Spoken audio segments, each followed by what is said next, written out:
उपविश्य मम वाचमिमां प्रसुप्तां सञ्जीवयत्यखिलशक्तिधरस्वधाम्ना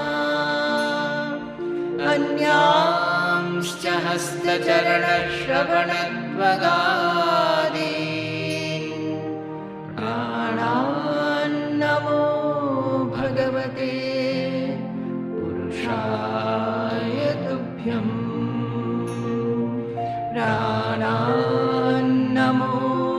भगवते पुरुषाय तुभ्यम्.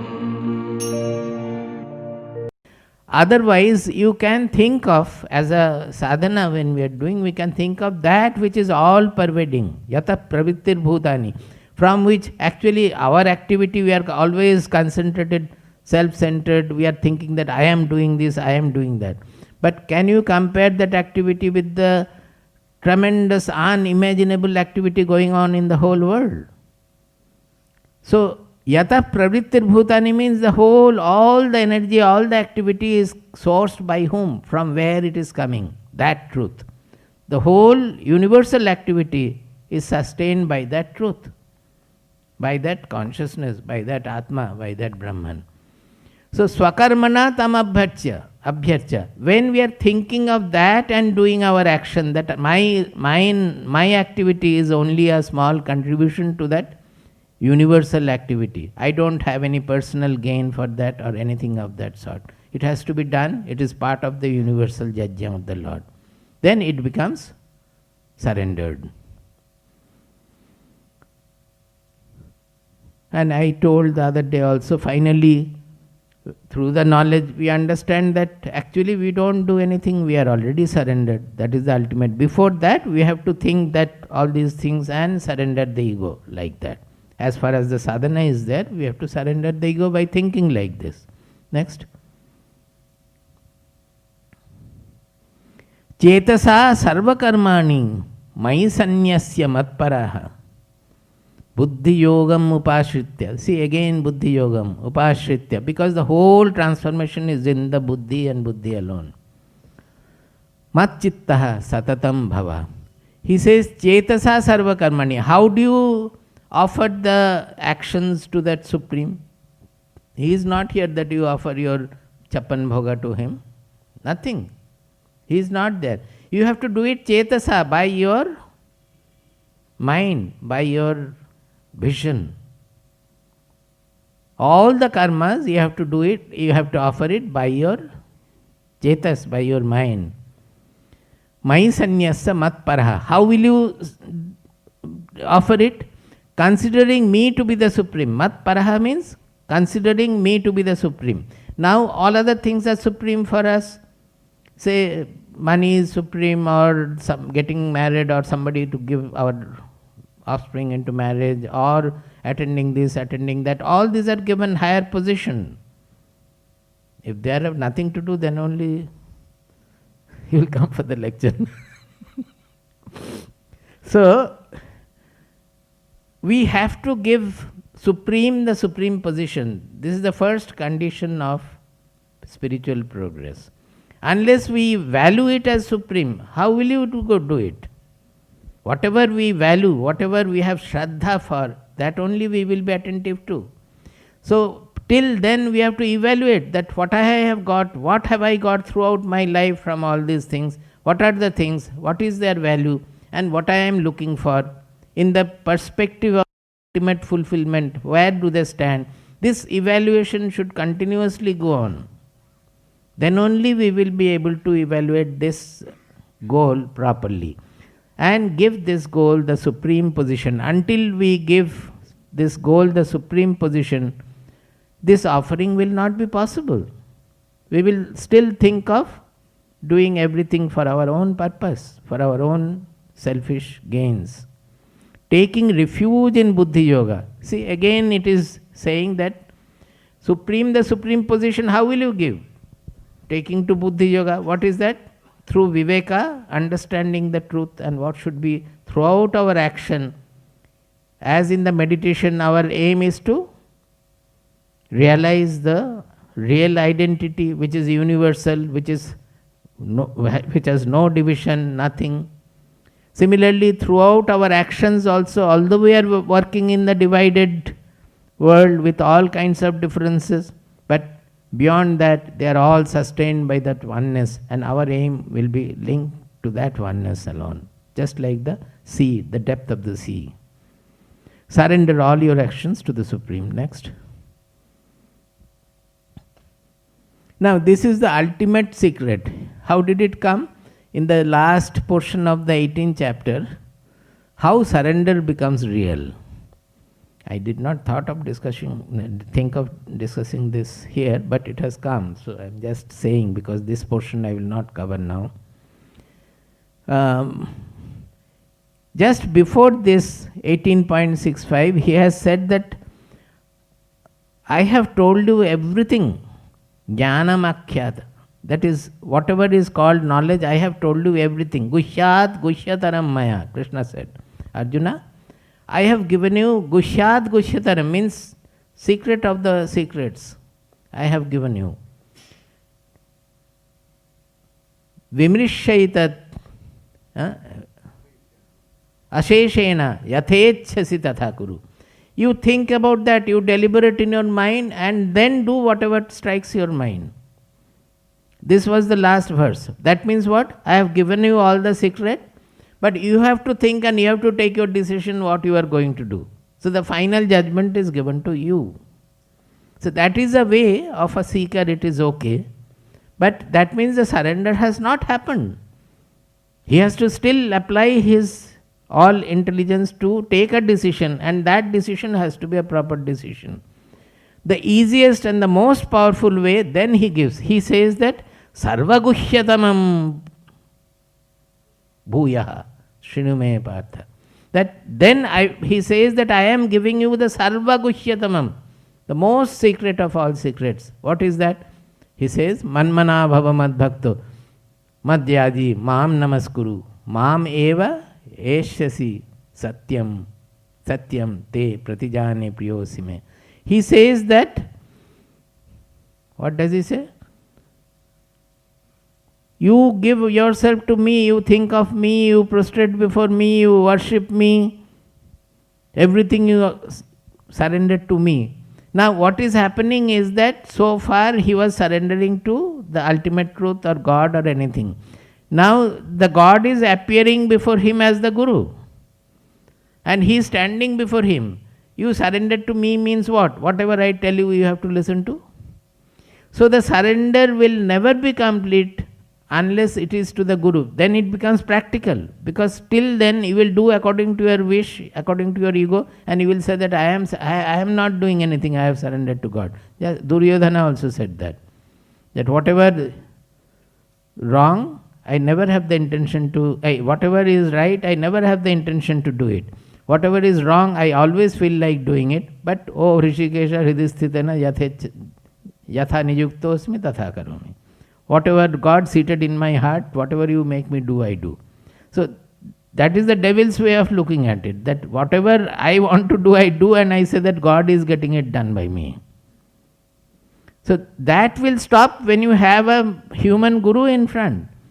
And whatever he says, you will not be able to follow. Even simple things also, you will find lot of difficulty in following. So what will happen? You have to sublimate your ego to follow, and then only the surrender will be tested properly. As such, there is a test for surrender, that you will feel when you have surrendered, you will feel the refuge, the ashraya bodha. Ashraya bodha means that you have taken refuge in somebody, you should feel absolutely comfortable.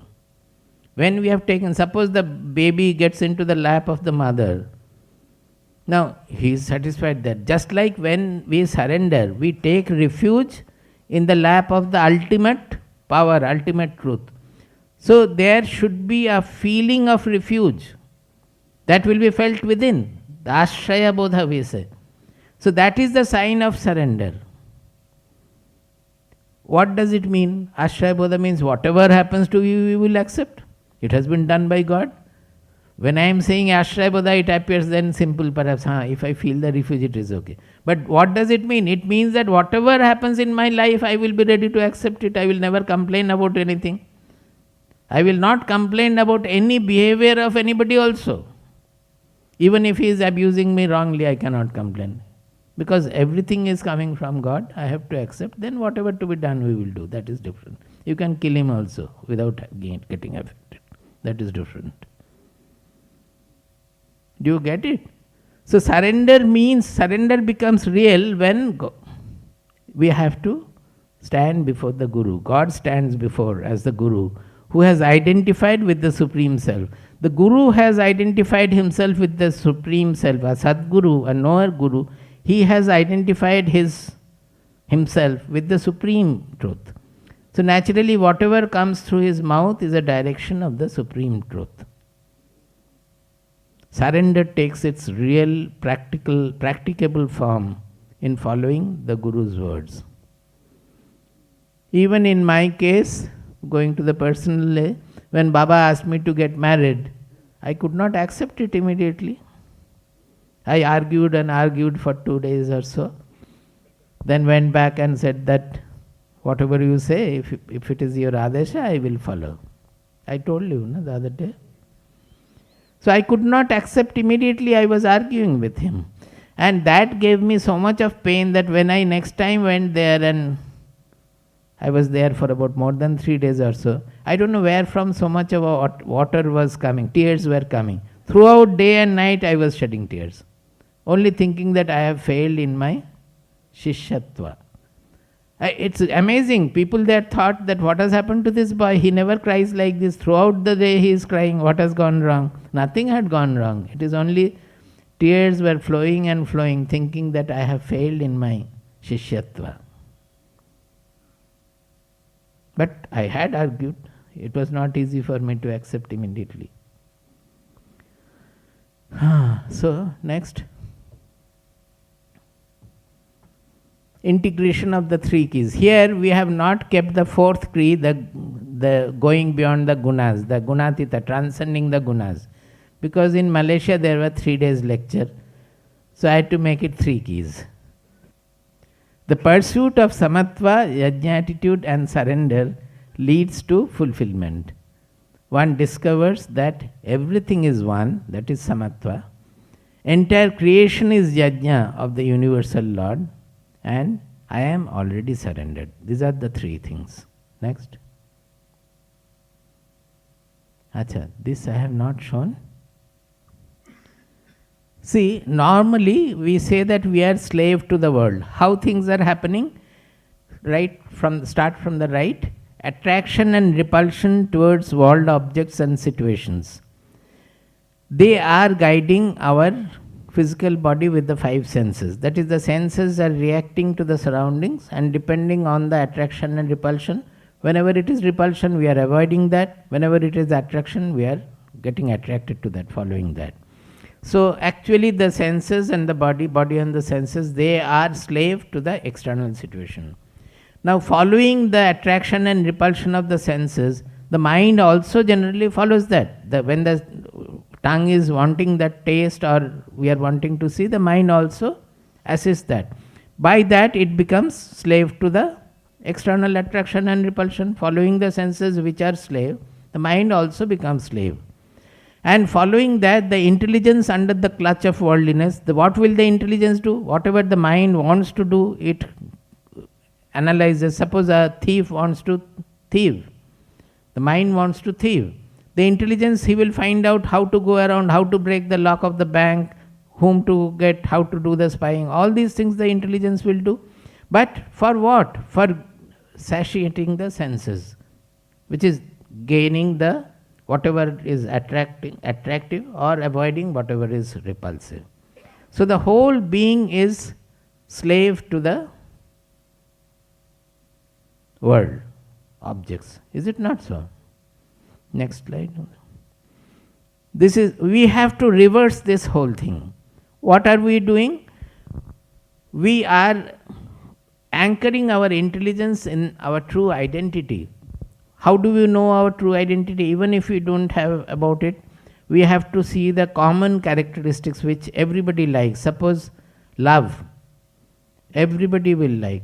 Nobody, we want to get love, but actually when we love everybody, we are the most happy person.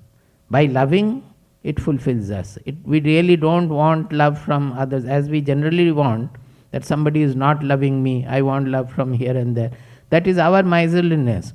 Instead of looking for love from anybody, when we start loving everybody, then we get fulfilled. That is absolutely fulfilling. So the love is a parameter of the soul because it is common to all. Similarly, we like expansion. Normally we may be isolated, we may be selfishly doing, self-centeredly doing, but you will find that always in a teamwork, if there is no ego clash or so, we feel so happy. We cannot stay alone. If we send you alone in somewhere, you will not be able to stay more than a few days. Even a few days you may not be able to. We like a community life because we want the expansion, we want to be together. That is our primary quality. So expansion is the primary quality of the soul. Because the soul is universal, our real identity is universal, we always want to expand. Because of slavery, greed and hatred, we are not able to hit that expansional attitude of our soul. This is we are calling inner voice. It is always there. Nobody can say that it is not there in me. Whenever something wrong, something selfish, you know from within that it is so. And that makes you feel weak, feel heavy, feel small. All those feelings will come. Whenever you are doing something very noble and great and liberal, you will find that the inner voice is supporting. You feel strong inside. Although outside you may lose, by that action you may lose property, you may lose position, many things may happen. But inward you feel the strength when you go the right way. So this inner voice, that is the voice of the Viveka, the Buddhi anchored in the soul, is always there. We don't heed it because of the slavery to the greed and attraction and repulsion. We say raga dvesha simply. Raga means clinging to what we like and hating what we dislike is dvesha. So because we are slave to the raga dvesha, we are not heeding the inner voice. But once we start heeding the inner voice, the Viveka voice, what will happen is that it will become louder and louder. Suppose once you listen to it and do, and you find that, oh, by that, although I may have lost something, but inward I feel much stronger, I feel expanded, I feel lighter. So that will help you in heeding the voice the next time also. Like that, if you do, whenever we are heeding the inmost voice, you will find that it is becoming louder and louder by listening to it. So after some time it will become your nature to always listen to the Viveka and not being slave to the senses or so. So it will guide you always. So this is the mastery, the master of the world. How do you become? The life anchored in real identity. How do you get anchored in real identity? Through the Viveka, intelligence following the Viveka. That's the Viveka. Intelligence itself, when it is anchored to the truth, is called Viveka. And that intelligence will guide the mind. So the mind will listen to the Viveka. And because the mind, without the association of the mind, the senses cannot do anything. Senses also will be guided by the Viveka. So the whole guidance will be from inward outward. So it becomes a mastery. And not only that, it will not have any clash. Normally, even if you are following the senses and all, the Viveka is still telling you that it is not the right thing to do. Then there is a clash between the mind and the intelligence. So always we have that rubbing conflict within going on. That conflict-free state is the most harmonious state of our being. Next. So this is from Kathopanishad, this is the picture, that our being is this chariot where the soul is the master of the chariot, the intelligence is the sarathi or the charioteer, the horses are the senses. That is why we have shown 5 horses, which is normally never there. It will be even number of horses generally. We have shown only 5 horses because of the 5 senses. And the horses are controlled by the mind, which are the reins. Now, why it is like this? Because intelligence doesn't have a direct control over the senses. Intelligence has to control through the mind, because the senses are always linked to the mind, not to the intelligence. So if the mind doesn't listen to the intelligence, then the horses cannot be controlled. The mind, they will be controlled by the mind. So to lead the chariot to its goal, what should be the order? The charioteer or the driver, he will have to ask the master of the chariot, where do you want to go? So he has to get anchored to the identity. He has to go inward, not outward, looking at the grass. That the horses will look at the grass and everything. But the charioteer has to look to the master, where do you want to go? And he has to drive it accordingly. Then the intelligence will pull the reins accordingly, the mind, and the horses will follow that.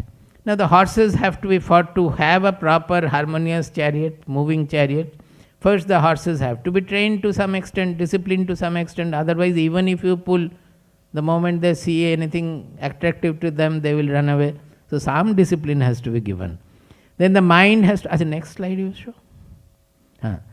Disciplined senses following the mind, mind guided by the intelligence, intelligence guided by the inner voice. Actually, Viveka we can write, lead us to the integrated personality which can reach its goal. Now the fact is that, do we have the next slide, the disciplines? What are the disciplines? No, leave it, go back. Now the senses have to be disciplined by, senses have to be, the horses have to be organized and disciplined by their corresponding discipline. Right from the beginning, the senses want to indulge in many things, but we restrict them. That suppose eating too much of sweet or whatever, the children, it is very common that they will not take any of the nutritious things. They will be only attracted to the sweet things or so. The mother has to guide. So some discipline comes from there itself. So the physical disciplines have to be given to keep the senses under control. For the mind, there is mental discipline. What is mental discipline? Not to allow the mind to do whatever it wants. That means always if you leave the mind to do according to whatever it wants to play, so you play. It doesn't want to study, you don't have to study. So the mind has to be given mental discipline. Not only that, along with the discipline, there is a question of nutrition also. To make the horses powerful, you have to give the corresponding food to them. To make the mind powerful, you have to give the mental food proper, which will make the mind stronger. To make the mind stronger, you have to give certain disciplines and certain nourishing food. What is the nourishing food for the mind? Read good things, discuss good things, which will strengthen your mind, which will make your mind liberal, which will take away the selfishness, the constrictions of your mind. Similarly, the intelligence also, to have a proper intelligence, we have to give nutrition to the intelligence and discipline to the intelligence. That is what we are doing here. What are we doing for 1.5 hours or 1 hour 15 minutes? We are trying to understand something which normally we will not. To understand that, intelligence has to be activated in a subtle manner. Even in our studies also, whenever some subject is difficult and that is not absolutely mandatory in the exam, the students will leave it. They will go the other way. Is it not so? In our MSc classes, always statistical mechanics, nobody would like to learn, because there is a lot of abstraction to be done to learn the subject. So people avoid, whenever there is abstraction, people avoid. So intelligence can be sharpened and made subtle only by activating it in a subtle manner. So such discipline, such reading, such thinking, analysis has to be given to the intelligence so that it becomes subtle. This I wanted to show. See, we call it wave identity and sea identity. That is, normally our focus is on the differences. That number 1, number 2, number 3, number 4, number 5, all the waves are identified with some name or number or so. And each is feeling that I am different. Suppose number 5 is feeling that I am great, I can eat away all those small elements, 1, 2, 3, 4 or so. Or the number 2 is suffering from inferiority complex that, oh, I can be destroyed by any of them, eaten up by any of them. So they have fear, jealousy, or hurtful tendencies, everything as a difference. So as long as ignorance about the vast inner dimension makes the mind selfish, egoistic, and fearful, all these qualities will come as long as we consider ourselves to be separate identities only. But as I explained in the beginning, that Abheda Darshana, that see identity, that oneness from where it is coming, that is what we were again going to discuss, that the Sattva Guna always reminds us of the fundamental, the underlying, the substratum, oneness of the substratum, oneness of the sustaining, the oneness of the sea. Show the next one. Knowledge about the vast inner dimension makes the mind universal, free, and fearless. So I think it is enough. We can go over to the shlokas now. We don't have time. See what is there next. Acha, this is only, I can just explain. The other day I said that as long as you don't know the depth of your mind, you will not be able to. The other day I was saying that a real a mind of a deeper dimension will be able to sustain much more of suffering, much more of happiness, bliss, everything. Actually, all of us have that dimension. It's not that somebody has the dimension. All of us have it. Because of ignorance, we are not utilizing it. We are attaching the mind to the small, small oscillations over the surface. Just like the waves are there. And we are thinking that the moon is, the reflection of the moon is dancing with the waves. Actually, the waves are dancing. Nothing is happening to the moon. So as much as we anchor ourselves to the true identity, our real Atma, we deepen the depth of the mind. The mind becomes the soul, means it becomes infinite in depth. A pure mind is the soul, we say. That means it becomes infinite in depth. All of us have that. Nobody misses it. But there is nobody who doesn't have it. But we miss it. All of us miss it because of our lack of knowledge in that. We can increase the depth to any level. And what happens is that, suppose here, the depth is 1 kilometer. Actually, the sea depth can be 14 kilometers, say 10 kilometer. In that, even there is a wave of 10 meter height or 100 meter height.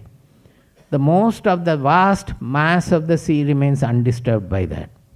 Whereas in the top one, when it is 1 centimeter, 2 centimeter, even more than 1 centimeter oscillation, the water will spill off.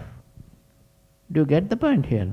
In a shallow tray, even a small vibration will spill off the water. But in the sea, it is holding waves of 10 meters, 100 meters oscillation because of its depth.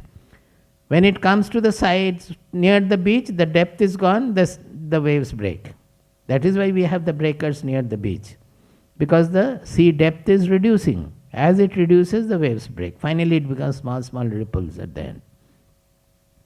So, the more we increase the depth of our known mind, that means we are aware of the depth, we can hold any amount of suffering, any amount of happiness also, without shaking, without anything getting disturbed.